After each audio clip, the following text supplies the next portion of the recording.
asalaamaaleykum maa ngi nuyoo di ziar di béggee bu baax di présenté wu tudd Youssou Ndiaye macha allah amoon mbégte di partager benn connaissance boo xamante ne je l'ai eu dans un livre dans un magnifique livre même je dirais du moins donc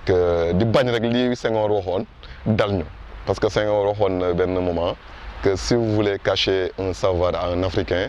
cache-le dans un livre maanaam boo bëggee nëbb xam-xam benn Africain wala benn Sénégalais nëbb ko ci livre loolu lu muy illustrer rek mooy Sénégalais wala Africains yi le plus souvent amuñu tendance di lire maanaam lire nekkul lu leen sonal te wallaahi lire lu am solo la voilà ak lire bu mu mënta doon Coran la boo nekkee musulman Bible la boo nekkee chrétien y a des livres en développement personnel à n'en finir je dis bien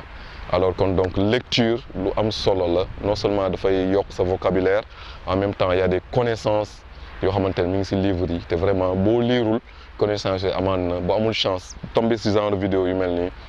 di nga la réeree daanaka daay man abadan n'est-ce pas donc en résumé c'est un livre boo xamante ne une grande personne wala un grand intellectuel un businessman un investisseur un conférencier bu ñu wax Robert Kiyosaki. Robert Kiyosaki c'est un Américain d'origine japonaise il a écrit beaucoup de livres yu bëri la bind yoo xamante ne tey daanaka lépp ay xam-xam moo ci nekk lépp xam-xam moo ci nekk n'est-ce pas donc temps bi mayuñu pour ñu lim livre yooyu yëpp mais livre bi ñu intéressé tey vraiment mooy le cash flow quadrant de Robert Kiyosaki. li may gën a rappeler mooy Robert Kiyosaki c'est le conseiller financier du président actuel des États-Unis mooy Donald Trump kon donc kooku c'est pas une petite personne n'est-ce pas kon donc livre bi cash flow quadrant la tudd cash boo ko naree traduire ci français day mel ni xaalis nga ne argent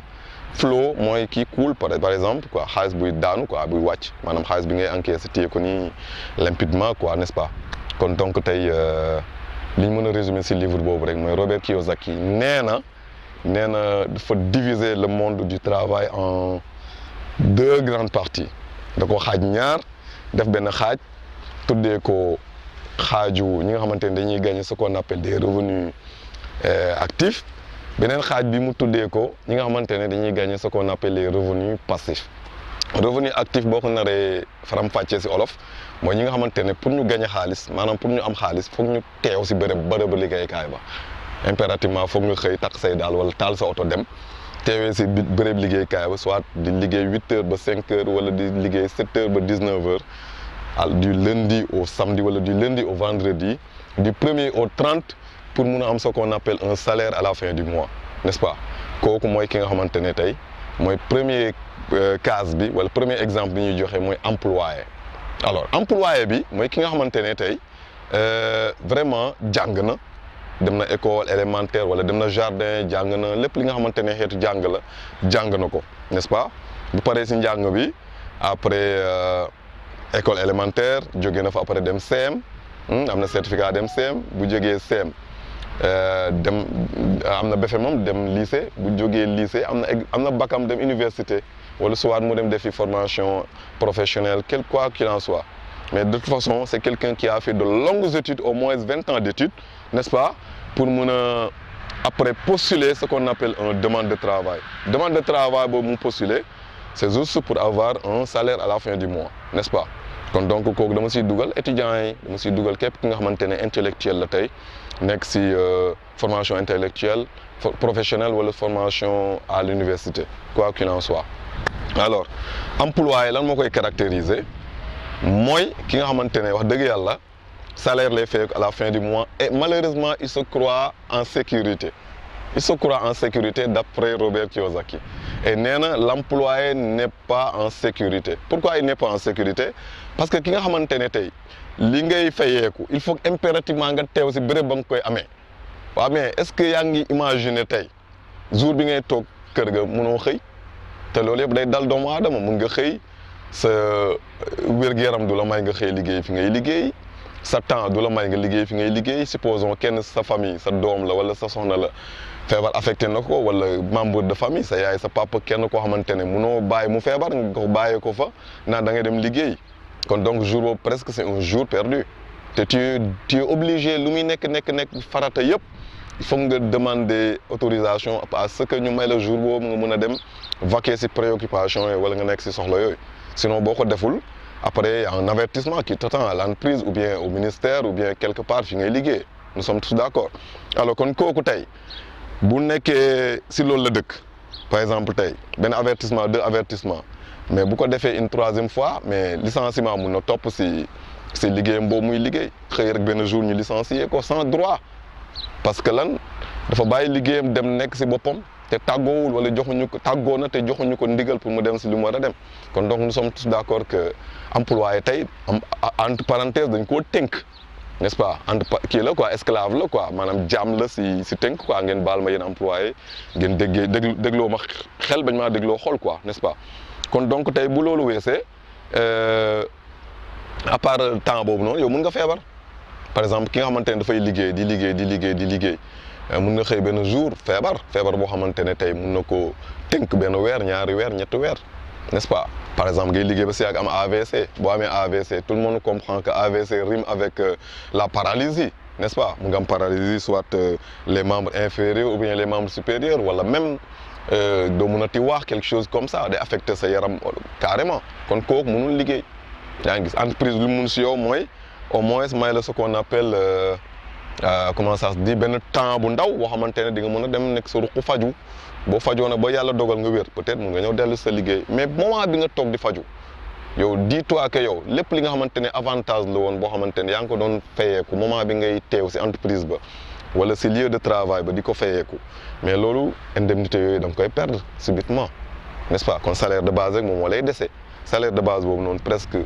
du la fajal soxla bu bari ak sa salaire nu mu mënta toll n'est-ce pas parce que nit ku nekk day dund par rapport ak standing de vie am nous sommes tous d'accord sur ça n'est-ce pas alors bu loolu weesee aussi kii liggéey aussi entreprise bi mun a déclarer faillite n'est-ce pas pour des raisons sociales wala des raisons économiques et cetera alors bu déclarer faillite finalement yow tu es obligé ñu woo la quelque part am benn somme bu ñu la jox boo xamante di nga mën a dem régler quelques urgences affaire demee noonu mais somme boobu dis-toi que tôt ou tard mun na jeex bu nekkee defoo si investissement bi may waaj a wax si kanam tuuti n'est-ce pas kon donc yooyu yëpp c'est des risques yoo xamante ne dafay dal employé yooyu yëpp bu la si yàlla dimbalee ba dalu la aussi bon on comprend que y a la retraite qui t'attend alors retraite moom par A ou par B moom bon day ñëw te avant retraite dee mun na ñëw te dee boobu di ñëw risque la aussi si non seulement si ñi ngay bàyyi parce que du risque si yow dee nga noppaloo ko ji nga bon wala yàlla nekk noppaloo ko ji boo n'est-ce pas mais ñi ngay bàyyi ginnaaw sa soxna sa doom ñi nga xamante dañoo wéeru woon sa ginnaaw doon basé aussi sa salaire boobu noonu pour mën a dund sa doom yi ngay fayal scolarité chaque mois njaboot gi nga war a dundal et cetera ñi nga xamante ni yëpp daanaka yaa leen yoroon financièrement léegi ñooñu ñëpp fa lañ jëm n'est-ce pas te li si gën a extraordinaire mooy pension bu ndaw après li ñuy verser sa famille n'est-ce pas te loolu benn période de temps juste la voilà pension bu ndaw boobu quoi qu'on puisse dire mënul gérer wala mënul couvrir lépp li nga xamante ne ay besoin la pour vraiment tes enfants wala ta famille wala ta congéniture comme on peut le dire n'est-ce pas kon donc employé bu jàppee ne il est en sécurité je suis désolé il n'est pas en sécurité du tout sutura yàlla nag yaatu na yàlla mën na la suturaal ngay liggéey feebar ngay géej a feebar lool feebar gaadu ñàkk et tout donc yooyu yëpp nag bu la si yàlla dimbalee ba dimbale la si ba dalu la xamal ne am na loo xamante ne mi ngi ñëw muy retraite te loolu moom par A ou par B tant que yaa ngi liggéey soo signé contrat y a la retraite programmée xam képp kuy liggéey nekk un salarié nekk un employé quelque part xam na ban date la war a retraité xam na ban année la war a retraité xam na ban mois la war a retraité xam na ban jour la war a retraité n'est-ce pas kon donc retraite boobu noonu nga waaj koo bañ koo waaj nga préparé ko ak nga bañ koo préparé day ñëw waaw retraite boobu bu ñëwee bu fekkee ne par exemple fekk na la nga toog toogaay bu jekk alhamdulilah yàlla mun na la xaw a dimbale te toogaay bu jekk bi dinañ si ñëw si kanam mais bu fekkee toogoo toogaay bu jekk maanaam yaa ngi liggéey as tuut gi ngay am si salaire yaa ngi jël di noos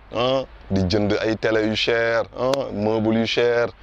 di jëndal madame ay bijoux yu cher et cetera yóbbu xale say école yu cher et cetera di jënd yëre yu cher quelque chose comme ça nekk dans le luxe comme certains le font fàtte ne retraite dina ñëw un bon jour wala ngay jël tuuti si as tuut gi ngay am di ko denc banque foo ne peut-être xaalis boobu noonu boo demee à la retraite dina la servir à quelque chose je suis désolé Robert Kiyosaki nee na xaalis boobu du la jëriñ en beaucoup de choses du la jëriñ si dara au contraire benn soxla bu jàmp mooy ñëw nga dugal ko ci après toog n'est-ce pas. boo retraité supposons tu es un cadre n'est-ce pas, parce que plus la montée est ni ñu ko waxatee la montée est grande, plus la chute est douloureuse. Plus nga nekk un cadre, plus indemnité yi di gën a bari. Par exemple tu peux être un cadre di laal vers les 800 000 par mois wala 1 million par mois, mais cadre boobu noonu tey fàtte na li nga xamante ne wala fa nga xamante ne fa la jógee. Supposons un salaire de base de 100 000 francs la am, indemnité yi ñoom ñooy ñëw gonfler 5 fois à 8 fois son salaire, n'est-ce pas, yóbbu ko fu sori mu foo ne foofu la nekk. Alors que malheureusement bu demee à la retraite, toutes ces indemnités-là sont effacées ou sont supprimées ou bien sont gommées. Et presque lan la xam sa salaire de base la xam, n'est-ce pas, moom lay jël moom lay diviser soit par 2 ou soit par 3. bu ko diviser, imagine-toi quelqu'un qui touchait ou bien qui percevait 500 000 à 800 000 francs par mois ou 1 million par mois, qui se retrouve avec un salaire de 30 000 ou bien 35 000 par mois. Kon kooku tey non seulement il est dos au mur, mais en même temps il met sa famille dos au mur.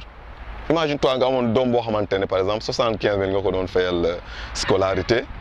wala nga am si ñaar wala ñett wala ba si ñeent boo nekkee un père de famille,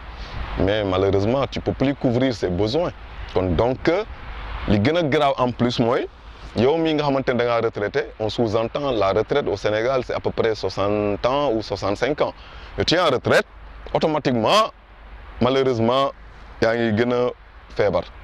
Pourquoi nga gën a feebar? Parce que jeune nga woon avant, yaa ngi liggéey am kattan et tout, mais finalement liggéeyatoo déjà yaram bi commencé naa ker nga toog gën a sol xaalis pour mun a faju.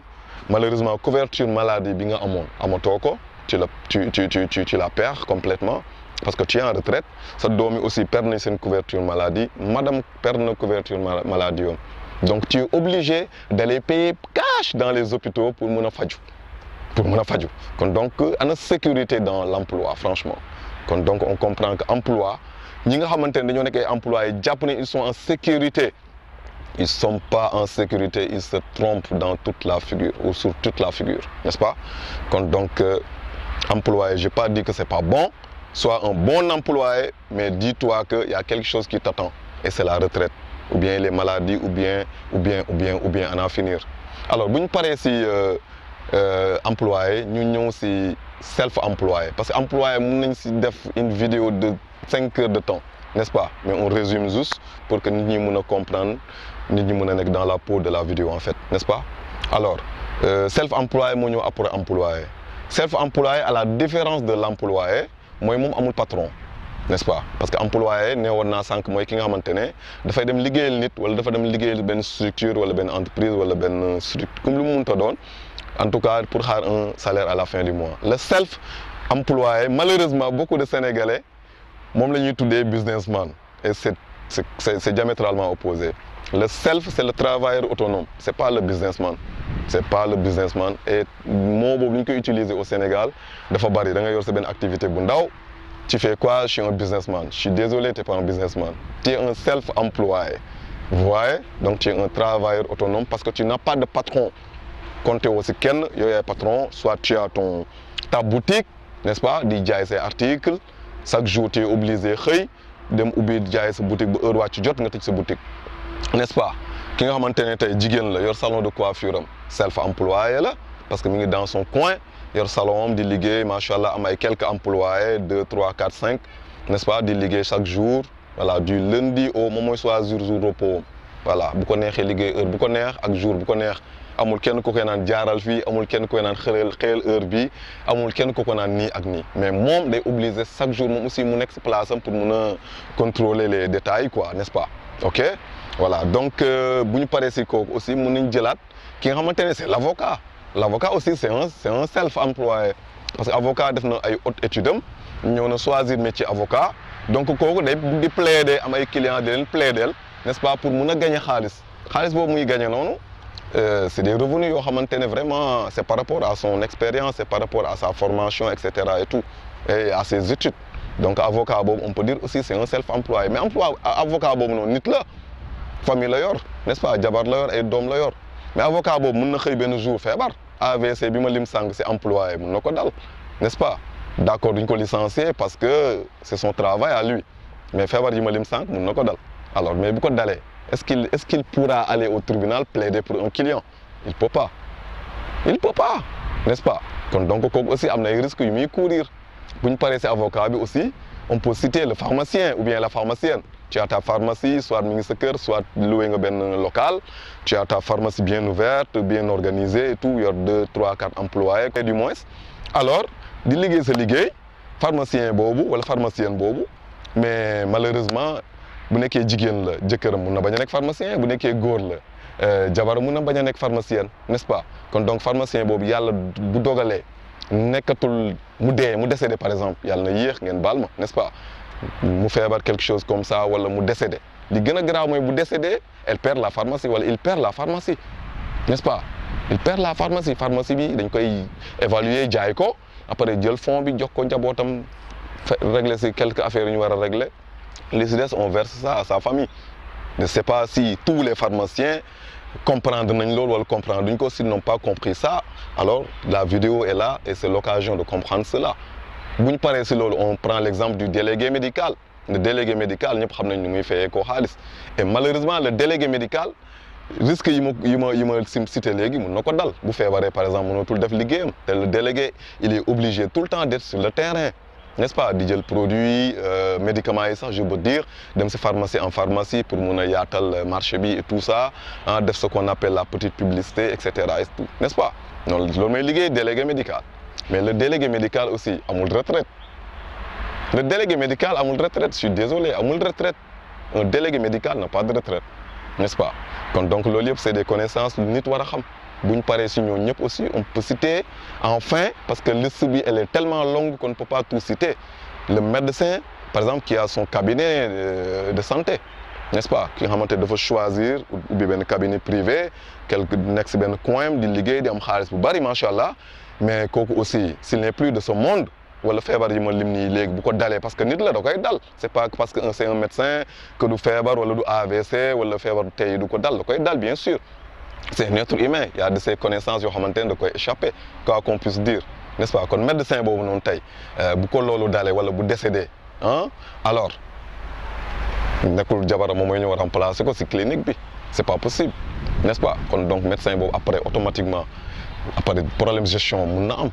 après cabinet boobu finalement fa lay mujjee famille boobu noonu nga xamante ne si cabinet boobu la basé woon wala si papa jooju la basé woon nekk médecin yor cabinet famille boobu tam fu ñu jëm ils sont dos au mur nous sommes tous d'accord n'est-ce pas kon donc loolu mooy caractériser self-employé c'est la même chose que le moodu bi nga xamante ne dem en Italie wala à Dubaï wala aux États-Unis dem andi ay conteneurs ñëw ubbi boutique exposer jaay et cetera et tout il se dit businessman il n'est pas businessman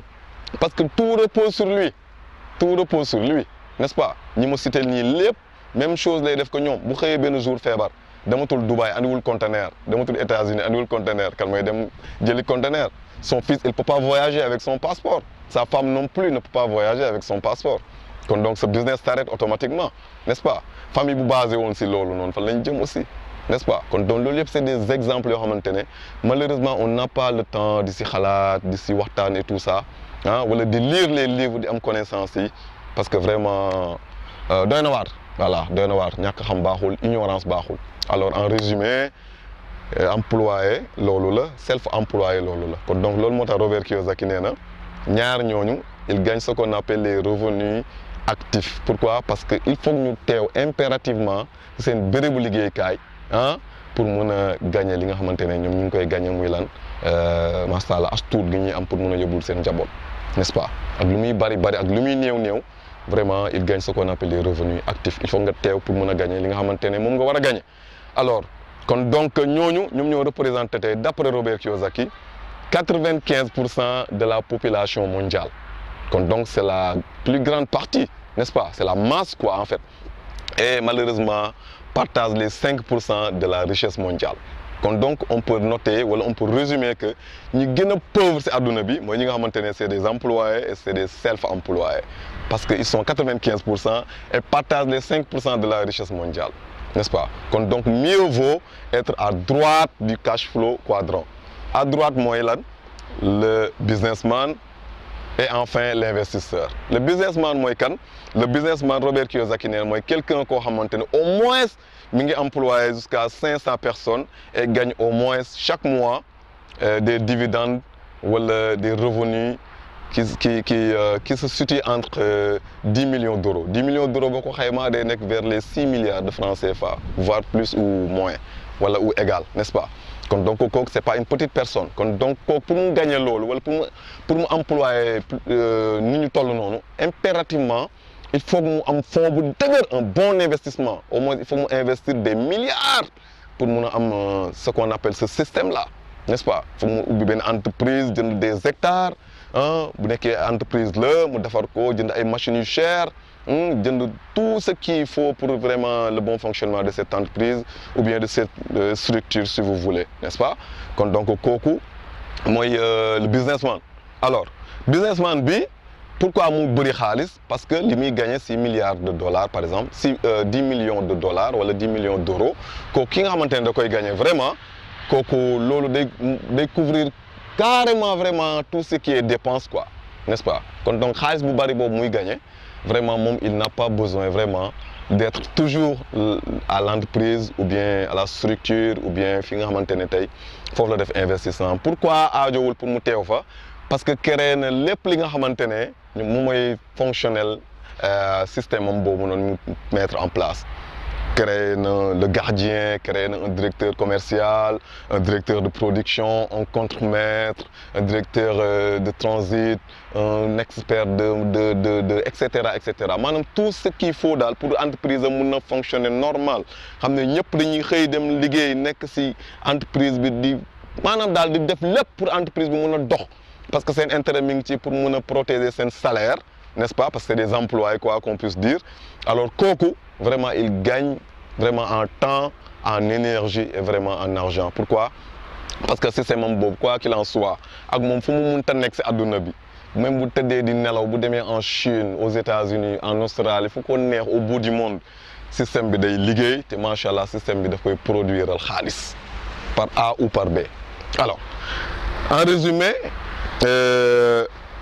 exemple bu ñu mën a joxe wala kan lañ mën a joxe comme exemple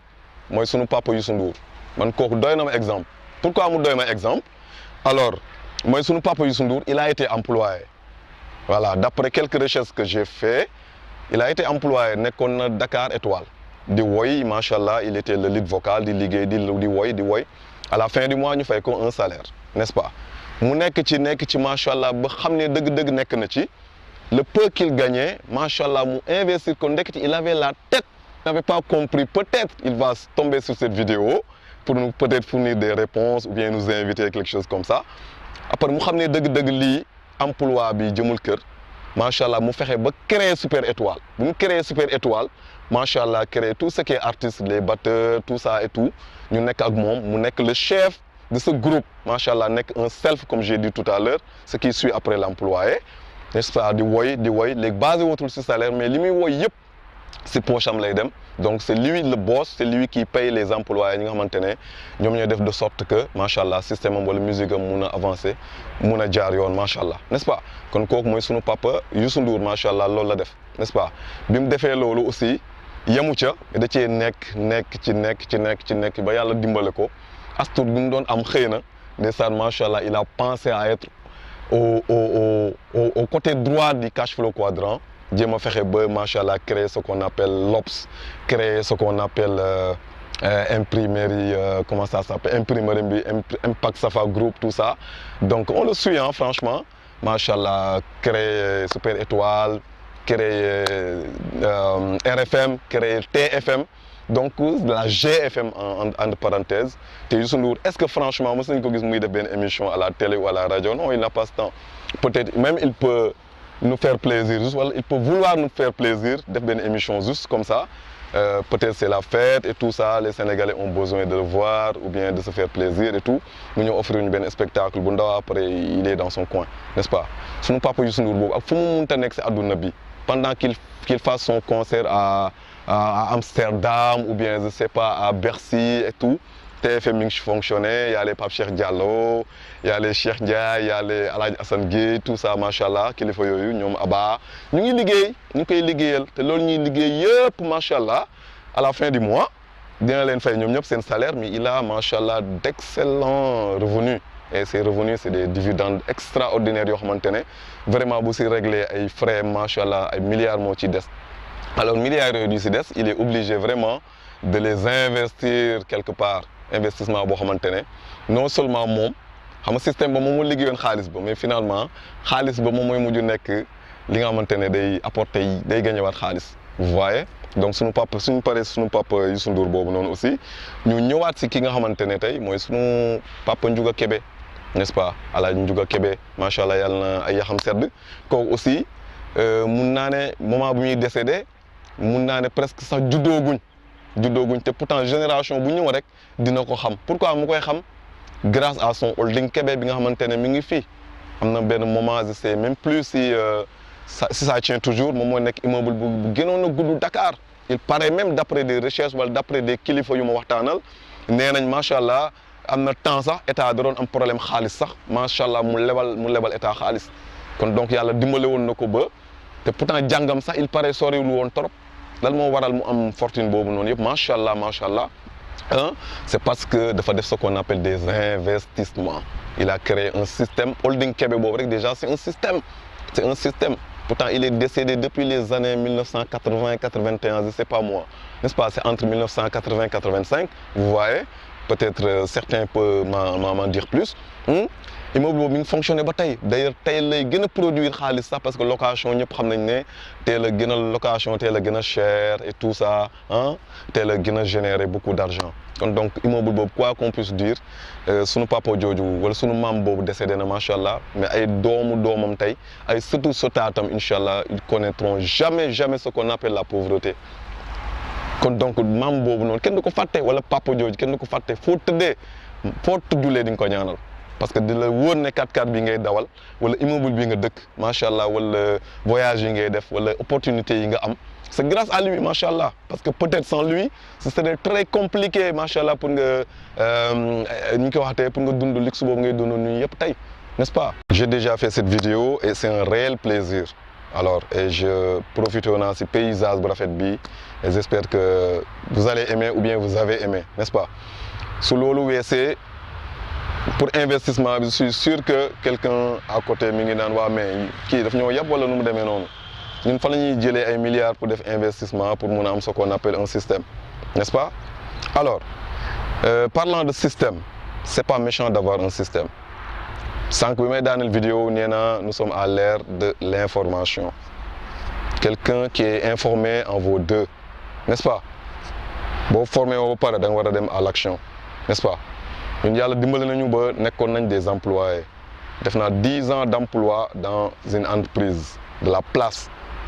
et alhamdulilah acquérir naa fa li ma fa war a acquérir si connaissance alhamdulilah santé naa ko yàlla am naa fa as tuut alhamdulilah réglé naa si voilà yu bëri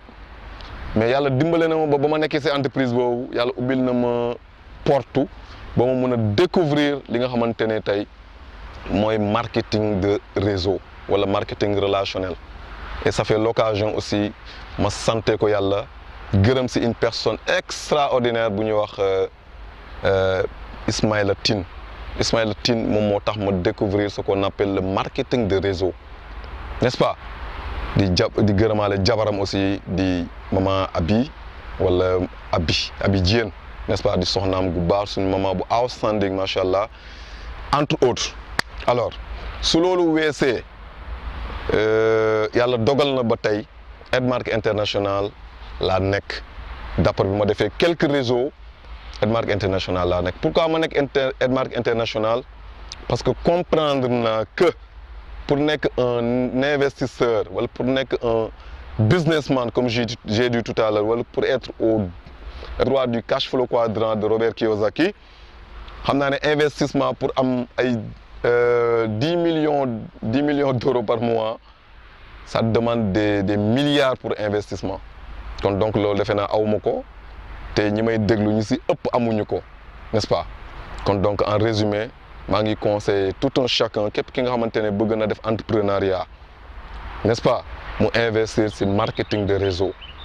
mais ban marketing de réseau boo xamante ne société bi les produits sont là société bi historique bi kenn amu ci lum si pipé pourquoi ma choisir Edmark International C'est parce que déjà les produits sont là, ils sont trop bons, ils sont tous certifiés ISO 22000, HACCP, GMP Codex, halal pour les musulmans. Et Edmark, depuis que je suis Edmark le tout Edmark International. Edmark International. Eve Dynamic Marketing. EDMARK. Edmark. Eve Dynamic Marketing. Marketing toujours dynamique. Quand on crée Edmark,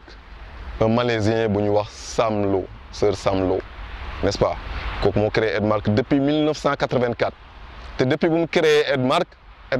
le tout. Tout le monde changé, produit ont changé, peut-être prix parfois ont changé par rapport à la mondialisation, on comprend, n'est-ce pas? C'est une question de monnaie, c'est une question de bitcoin et tout ça, n'est-ce pas? On comprend. Alors, quelqu'un qui a besoin d'investissement pour être un businessman, comme son nom l'indique, vraiment, investir c'est Edmark International. Investissement pour être un netmarker, pour être un businessman ou pour être un investisseur, 63 100 francs, qu'est-ce que c'est là? Il y a 63 100 francs au bureau, nous sponsorisons là, jox ces produits, gam ton numéro d'identification international boo xamantene dina la permettre à ce que nga étendre ce business, exploiter les réseaux sociaux, le TikTok est là, Snapchat est là, Facebook est là, Instagram est là, entre autres, n'est-ce pas? Donc toutes ces pages-là, vous pouvez exploiter. Nek à Sikambao, ou nek à Dakar, déjà un produit à Kaolack, à Mbour, à Ziguinchor, aux États-Unis, en France, en Allemagne, partout à travers le monde, n'est-ce pas? Tu dois se déplacer ou dois se sonner. Moi, je connais des clients, je distribue des produits, je n'ai jamais vu le client face à face. C'est ce qui peut permettre une bonne formation. C'est à Edmark, si vous avez une formation en leadership,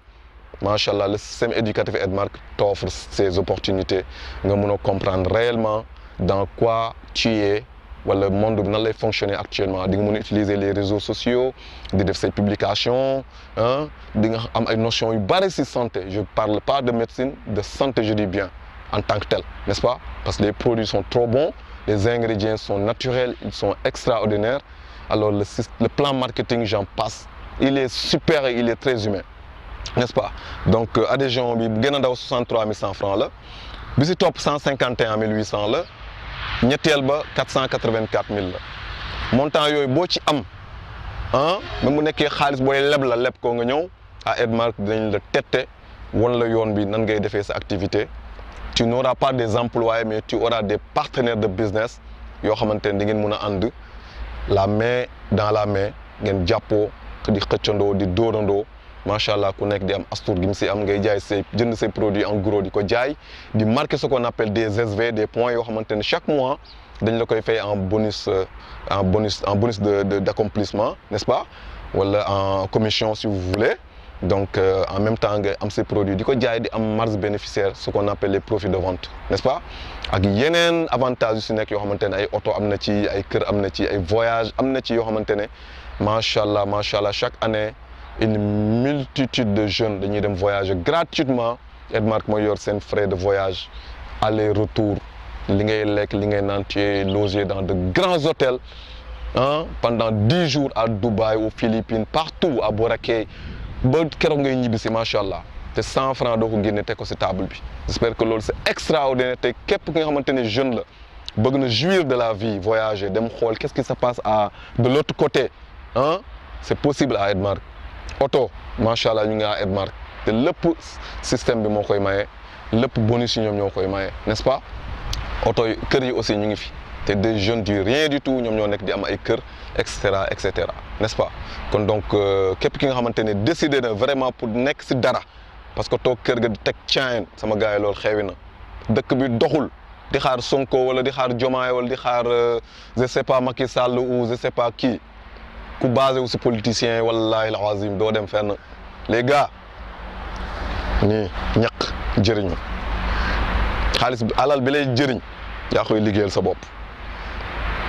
Donc loolu mooy sama kàddu gu ndaw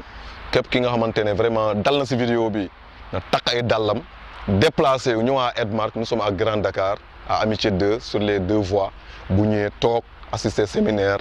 dinañ ko wax lu leer loo xamante ne balaa moo ñibbi këram dina jàpp si lu leer dina jël décision nekk si activités yi incha allah ba keroog macha allah lépp baax n'est-ce pas te dara xëyul sotti lépp loo gis rek si benn lay tàmbalee te tepp moo gën yu réet n'est-ce pas kon donc merci beaucoup di nuyuwaat di ziaraat bu baax a baax di wax fii Good Now merci.